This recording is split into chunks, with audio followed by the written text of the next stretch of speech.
Banyak orang mengira kalau drama perseteruan Puan Maharani dengan Ganjar Pranowo, Gubernur Jawa Tengah, adalah settingan PDI Perjuangan untuk menaikkan popularitas calon presidennya. Tapi ternyata bukan, itu perseteruan beneran. Ada usaha dari sebagian internal PDI Perjuangan yang ingin menyingkirkan Ganjar Pranowo dari kompetisi calon presiden 2024. Nama Ganjar yang selalu ada di top survei memang meresahkan sebagian pihak, terutama pihak yang menginginkan Puan Maharani mendapat tiket dari PDI Perjuangan. Dan salah satu yang bernafsu supaya Puan mendapat tiket adalah Bambang Pacul. Bambang Pacul, nama aslinya Bambang Wuryanto. Kenapa dikasih gelar Pacul? Saya juga nggak ngerti. Dia adalah politisi senior PDI Perjuangan di Jawa Tengah. Dia juga adalah Ketua DPD PDI Perjuangan Jawa Tengah dan Ketua DPP Bidang Pemenangan Pemilu. Posisi jabatannya sangat strategis sekali dalam menentukan kemenangan PDI Perjuangan di pemilu 2024 nanti. 3 periode menjabat sebagai anggota DPR RI dan ini yang paling penting. Bambang Pacul adalah orang dekat dan orang kepercayaan dari Puan Maharani. Dari rekam jejaknya sebagai orang dekat Puan Maharani. Jadi jelas ya, kenapa Bambang Pacul terlihat membabi buta membela dan mengangkat nama Puan.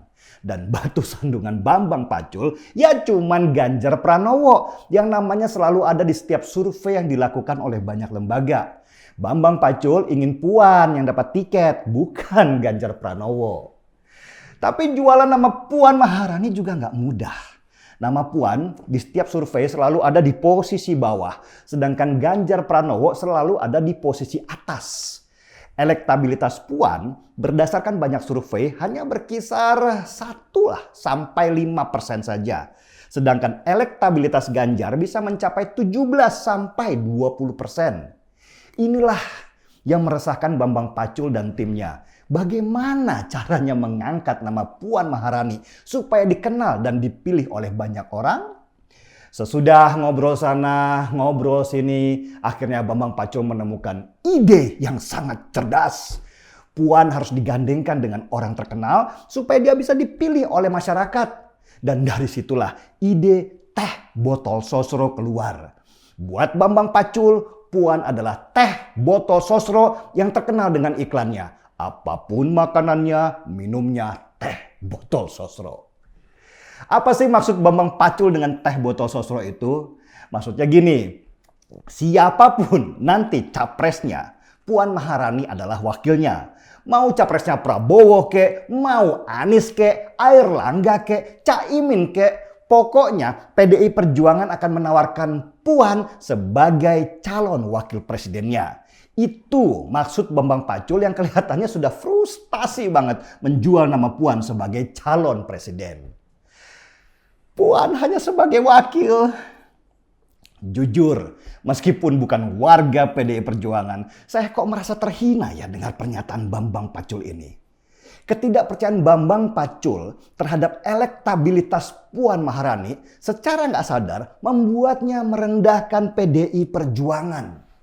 PDI Perjuangan adalah partai besar dan partai pemenang pemilu di 2019.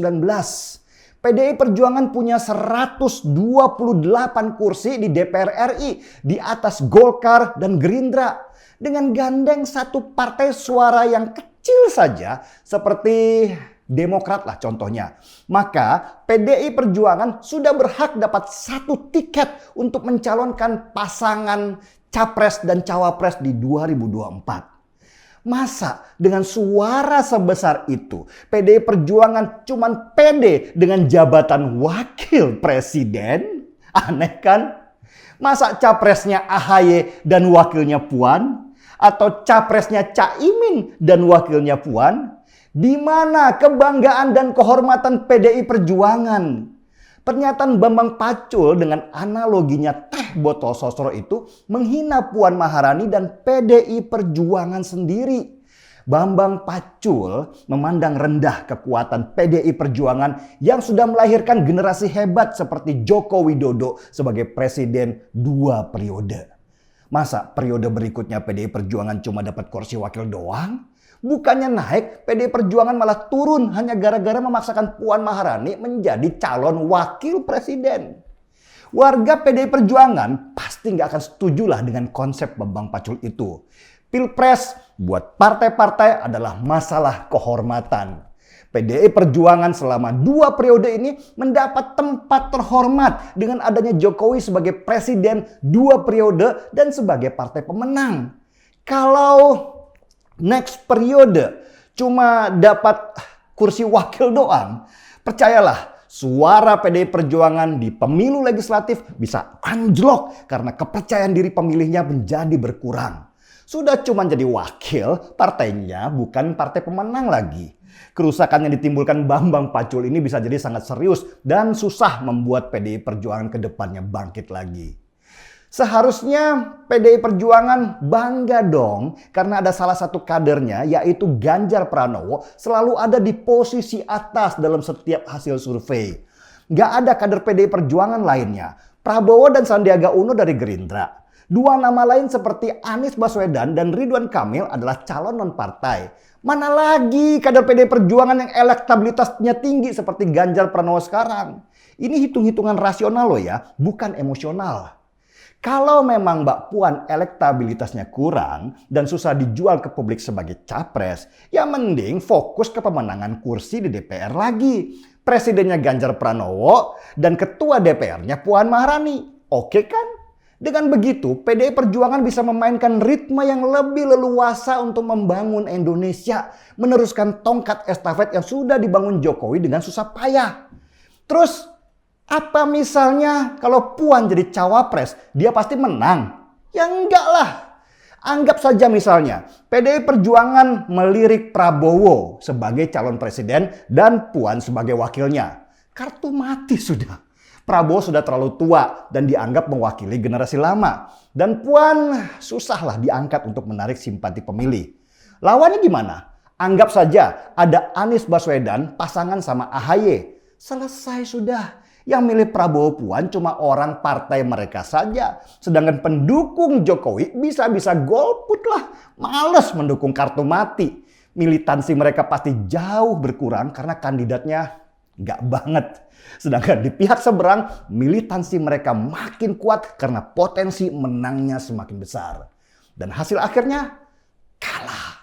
Kelompok seberang yang jadi presiden dan akan merusak banyak program Jokowi yang sudah dibangun susah payah.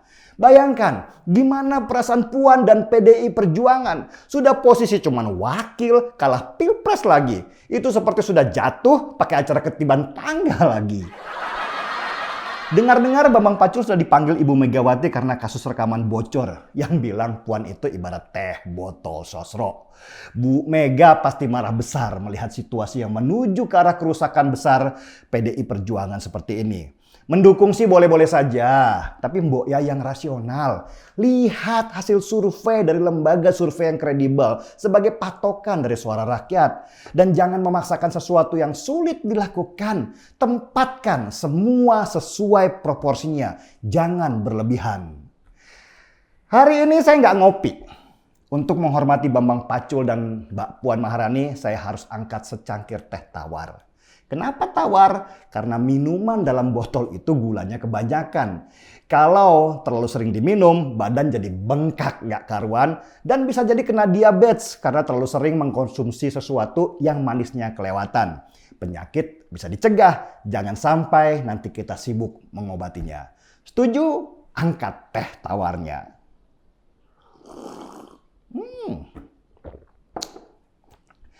Markiso. Mari kita pinggirkan teh botol sosro. Saya Dennis Regar, kita di acara Timeline.